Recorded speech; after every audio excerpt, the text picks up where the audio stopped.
220 120 देखो जरा यहाँ पर आपका वो सवाल क्या था, उसमें ये था कि आपके पास एक ठोस है जो एक अर्धगोले के ऊपर क्या है, एक शंकु के आरोपण से बना हुआ है, यही था जी। आपने क्या करा, इस ठोस को एक बेलनाकार बर्तन में डाला था। उस बेलनाकार बर्तन, जो बेलनाकार बर्तन आप उसमें यूज कर रहे हैं, उसकी जो त्रिज्या है वो कितनी है, 60 सेंटीमीटर, और उसकी ऊंचाई कितनी है, 180। ये 60 सेंटीमीटर है और ऊंचाई है वो 180 सेंटीमीटर है। इसमें आपने ये बर्तन डाला।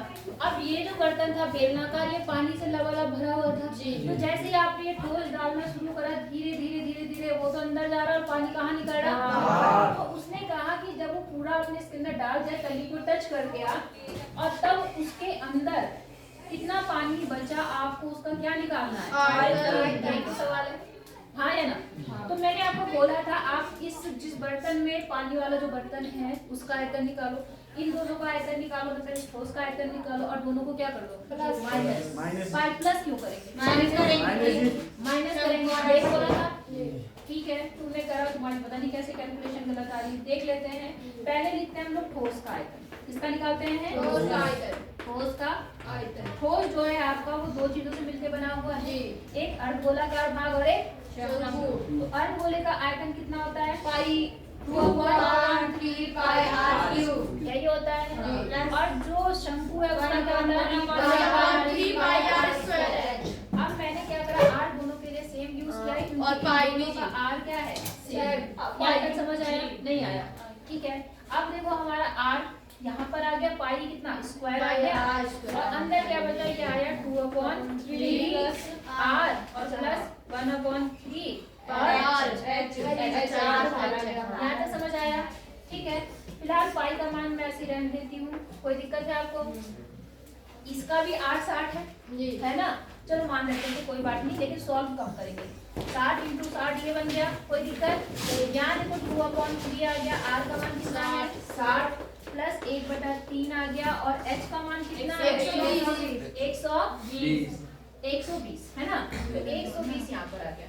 यहाँ तक आपको कोई दिक्कत है, 3 × 3 3 चौक 12, केवल इससे ये कटेगा, इनको मत काट देना कहीं गलती से, इतनी बात समझ आई।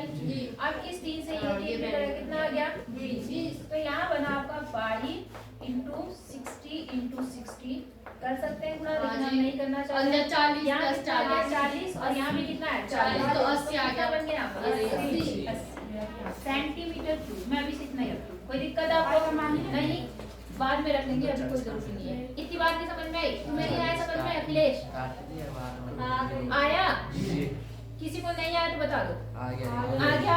अब हम बेलनाकार बर्तन में पानी का आयतन देखते हैं, ठीक है। यहाँ पे बेलनाकार बर्तन में भरे पानी का आयतन, भरे पानी का आयतन। तो आपको पता है बेलनाकार बर्तन कैसा है, उसका जो फॉर्मूला होगा वो क्या होगा, पाई r स्क्वायर। कोई दिक्कत है, चाहो तो आप कैपिटल भी ले सकते हो, आप चाहो कुछ भी ले सकते हो, कोई दिक्कत नहीं, ठीक है ना। पाई का मान मैं अभी ऐसे रहने दे रही हूँ, r का मान कितना है, 60 गुणा, और ऊंचाई कितनी है 180। यहाँ तक आपको कोई दिक्कत है, ठीक है, यहाँ तक आपको कोई दिक्कत होनी भी नहीं चाहिए, है कोई दिक्कत। मैं इसको सॉल्व नहीं कर रही हूँ, मैं केवल इतना ही अभी इसको लिखूंगी, इतना सेंटीमीटर क्यूब और ये इतना सेंटीमीटर क्यूब, ठीक है। अब आपने ठोस को क्या करा, उस बेलनाकार बर्तन के अंदर डाल दिया, तो पानी बाहर निकल गया। कितना पानी बाहर निकला, जितने उसका बराबर, इसके बराबर। तो इसमें से, इस पूरे में से आपने इस बेलनाकार भाग को, मतलब इसको क्या करना है, जो पानी बचा उसके अंदर है, तो यहाँ लिखो, क्या बोलो, ये नाम है, क्या करना है, बर्तन में बचे पानी का आयतन, ठीक है ना, बर्तन में बचे पानी का, ठीक है। यहाँ पर लिखो ठोस को बेलनाकार बर्तन में, क्या है ये, क्या ऐसे कर रहा तू, एक कैलकुलेशन सही से होती नहीं, और यहाँ गप्पे मारने के लिए बैठा रहता है बीच में। क्या बोला हमने, आप लिख भी देना कि किसको, ठोस को बेलनाकार, पता चलना चाहिए ना, ठोस को बेलनाकार, हाँ बेलनाकार बर्तन में डालने पर, बर्तन में डालने पर ना बचे पानी का, है ना, पर बर्तन में बचे पानी का आयतन, क्योंकि हमें क्या निकालना है, बर्तन में जो पानी बचा वो निकालना है, ठीक है। तो वो क्या होगा, जो आपका बेलनाकार भाग का आयतन है वो पाई इंटू 60 इंटू 180 और माइनस कितना, जो ठोस है, ठोस कितना है, पाई गुणा 60 गुणा हाँ 80। यहाँ तक आपको समझ आ गया नहीं आया? हाँ। कोई दिक्कत? ओके, कुछ कॉमन ले लेते हैं, पाई कॉमन है, 60 कॉमन है, 60 कॉमन है। अब यहाँ देखो कितना कॉमन है, 80 से 100 अंदर बचा, कितना बचा, 100। हाँ चलो यही कर लेते हैं, इधर लिख देते 180, इधर लिख देते 80, ज्यादा क्या चक्कर में पड़ना है ना। तो 80 में से 80 गया, कितना आ गया, 100। तो यहाँ 100 आ गया, यहाँ तक कोई दिक्कत? यहाँ आ गया 36, यहाँ कितना आ गया, सॉरी 60 इंटू 60 हो गया। पाई का मान कितना लेना है, 3.14 तो नहीं लेना, हम ले लेते हैं 3.14। कारण क्या है मैं बताती हूँ आपको, हमें ज्यादा कैलकुलेशन करनी पड़ेगी। कैलकुलेशन। अब आप क्या करोगे, अगर 22 लोगे, कटने वाला तो कोई है नहीं 7 से, कोई 7 से कटेगा, जब 7 से कटने वाला है, ये बाद में 22 और 7 को भाग ही करना है, तो क्यों ना मैं 3.14 ले लूं, है ना। नहीं आई बात समझ में? मैंने 3.14 क्यों लिया, वो आपको समझ आया? क्योंकि अगर मैं 22/60 लेती तब तो अगर कोई 7 से कटने वाला होता तब तो फायदा था, यहाँ 7 से 1 में से कोई नहीं कटेगा, ठीक है ना, इसलिए हमने क्या करा 3.14 लिया। आपकी मर्जी है, ठीक है, इतनी बात आपको समझ आ गई। अब आप थोड़ा सा गुणा करो, 3.14 को गुणा करोगे 100 से तो 314 बन जाएगा, बन जाएगा। और यहाँ हो जाएगा 6 3600, है ना।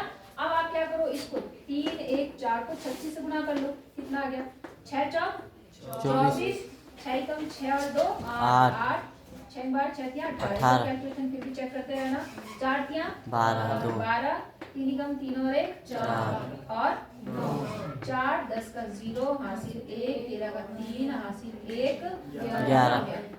समझ आई? अब कितने 0 है साथ में, 2। तो यहाँ जो हमारे पास आया हुआ है 1 1 3 0 4 और कितने 0, 2। लेकिन ये आया सेंटीमीटर क्यूब में, किसमें आया, सेंटीमीटर। आंसर तो आपका आ गया है, लेकिन आपका आंसर मैंने कहा ना, जब ये ज्यादा हो, बहुत बड़ी संख्या हो, तो हम उससे छोटी मतलब बड़ी यूनिट का इस्तेमाल, समझ गए नहीं समझे? तो हमारे पास यहाँ सेंटीमीटर क्यूब में आया, हम चाह रहे हमारा आंसर किसमें आ जाए, मीटर।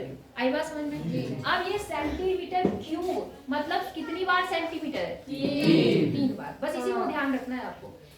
100 सेंटीमीटर बराबर कितना मीटर होता है, कितना मीटर होता है, 100 सेंटीमीटर से क्या काम है? दिशा सुविधा अनिशा और रुचिता हमें मैच पढ़ते हैं थोड़ी देर बाद। अच्छा थोड़ी देर बाद, अभी तो बुला रहे हैं उधर उन बच्चों को बुलाओ, तब तक उधर बैठे हैं, ठीक है, समझ गए नहीं समझे? तो देखो सेंटीमीटर कितनी बार है, 3 बार ना। अगर आपको केवल 1 सेंटीमीटर को मीटर में बदलना था तो 1 बार 100 से भाग कर, हाँ या ना। अगर जितनी मतलब क्यूब हाँ, उतनी बार अगर करना स्क्वायर पड़ेगा। है तो 2 बार 100 से भाग कर, क्यूब है। हाँ संडे का मैं प्लेट दो बोला तुमको भेज दो इधर, मैं मना थोड़ा ना करी, वो जा ही नहीं रहे, वो क्या करूं, एक क्वेश्चन में बस थोड़ा बचा है ना। समझ आई बात? तो जितने बार सेंटीमीटर होगा उतनी बार 100 से भाग करना, इस चीज को हमेशा रखो। मतलब 3 वो है तो 3 क्यूब है तो 3 बार जितने का तो उतने बार सीधे बार। बस हर चीज में, हर यूनिट में। हाँ। आई बात समझ में? किलोग्राम स्क्वायर होगा तब भी अगर ग्राम स्क्वायर होगा तो किलोग्राम में करना है, तो वही चाहे गुणा करना हो चाहे भाग करना हो। बात समझ आ गई आपको या नहीं आई? आगे ना, अब कितनी बार है, 3 बार। तो अब मैं इसको याद करके क्या लिखना चाह रही हूँ, देखो 1 1 3 0 4 0 0 और नीचे कितने से भाग करूंगी, 3 बार, 1 बार 2 बार और 3 बार। अब ये क्या बन गया, मीटर। समझ आई बात? अब जो कटता है उसे काटो वरना आंसर दो। इस 0 से ये 0 कट गया, इस 0 से ये 0, 2 और 2 कितने भी 0 आ गए, 4। अब दशमलव कितने किसकेगा, 4, 1 2 3 4। समझ गए? तो कितना आया, 1.1304 04 मीटर क्यूब। 1 3 भी लिख सकते हैं। हाँ ठीक है, और आप अगर लगभग में देना चाहते हो, आपको पता है दशमलव के बाद हम हाँ, ज़्यादा तो- 2 अंक लेते हैं, तो 1.13 मीटर क्यूब और साथ में लगभग डाल दिया करो। हाँ उनको कॉमन नहीं ले रहे थे जी, इसलिए अरे पूरा बना भी लो तुम। मैंने कॉमन भी लिया, बस मैंने पाई का मान इससे भी नहीं होता। कैलकुलेशन गलत हो गई होगी। कैलकुलेशन आप किसी भी तरीके से करो। अगर आपने इधर सुनो एक बात, ये दांत दिखाने की जरूरत नहीं। अगर आपने यही गुणा कर दिया होता तभी भी ठीक था, गुणा करके भाग कर दिया होता।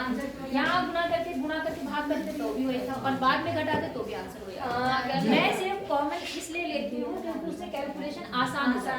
अब आप क्या करते, अगर आप यहाँ गुणा करते तो पहले एक बार इनको सबको गुणा करते, फिर एक बार इसको करते। अब ऐसा करने से आपको सिर्फ एक ही बार गुणा करना पड़ता है। इसीलिए जब भी कोई ऐसा सवाल आता है जिसमें काटना वाला हो, मतलब जो भाग करना हो, घटाना हो, जोड़ना हो दो तीनों को, तो तब मैं इसलिए कॉमन लेने का ज्यादा यूज करती हूँ। आई बात समझ में? आपको कॉमन अच्छा लगता है, कॉमन करो, भाग करना है तो भाग करो, गुणा करना है गुणा करो, जैसे करो। अब देखो कैलकुलेशन आपकी अपनी है।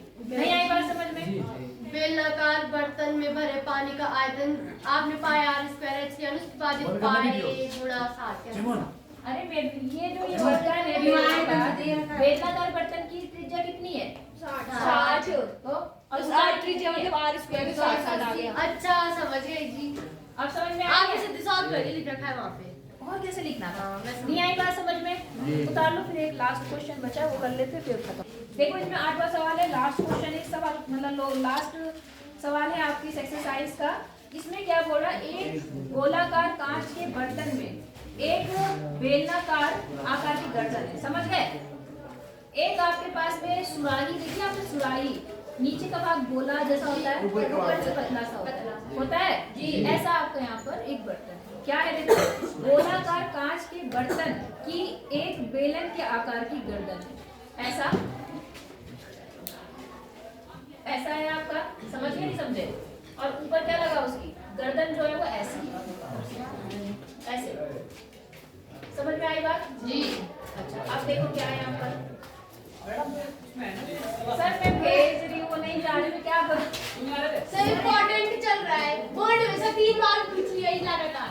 बस 5 मिनट लेके फिर सर एक क्वेश्चन में जैसा लास्ट प्रश्न हुआ, ठीक है। अब इसमें क्या है, देखो सुनो, गोलाकार बर्तन में कैसी गर्दन कैसी है, बेलन के आकार की, जिसकी लंबाई कितनी है 8 सेंटीमीटर और व्यास कितना है 2 सेंटीमीटर। किसका व्यास और किसकी लंबाई? गोलाकार की होती है गोलाकार आकार का व्यास में मोर बेल इसकी और ये कितनी दे रखी है? लंबाई 8 सेंटीमीटर। और दूसरा क्या दे रखा है? गोले का व्यास गोले का व्यास 2 सेंटीमीटर। आ गई ना बात समझ में? ठीक है। अब समझो क्या बोल रहा है, जबकि जो गोलाकार भाग है उसका व्यास कितना है? 8.5 सेंटीमीटर। यहाँ से लेकर यहाँ तक 8.5 सेंटीमीटर। समझ गए? नहीं समझे?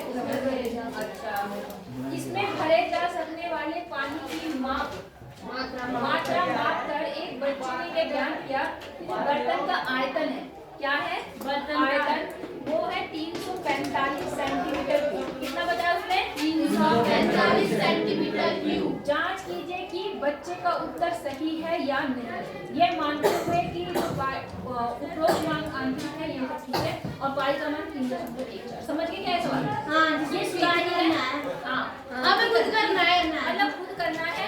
अगर इस आंसर से मैच होता है तो कहेंगे जी उसने सही आंसर निकाला, और अगर उस आंसर से मैच नहीं होता तो इसका मतलब उसने आंसर गलत दिया। समझ गए?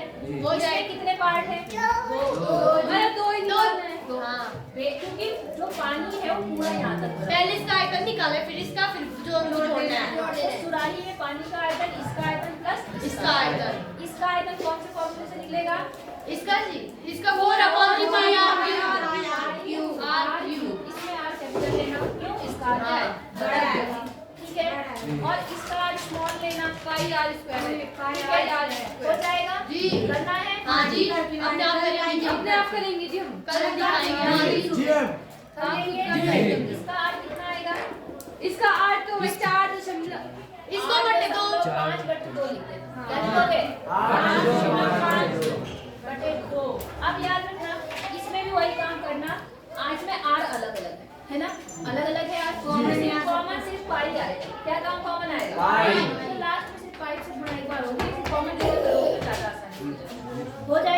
तो आज आपकी एक्सरसाइज क्या हो गई? कंप्लीट। और इसके बाद हम कल से स्टार्ट करेंगे नई एक्सरसाइज जो कि कौन सी है? 4.25 की स्टैटिक्स स्टार्ट करेंगे। 4.25 आ रहा है जिसकी 2-5 हमने कर लिया मन में कर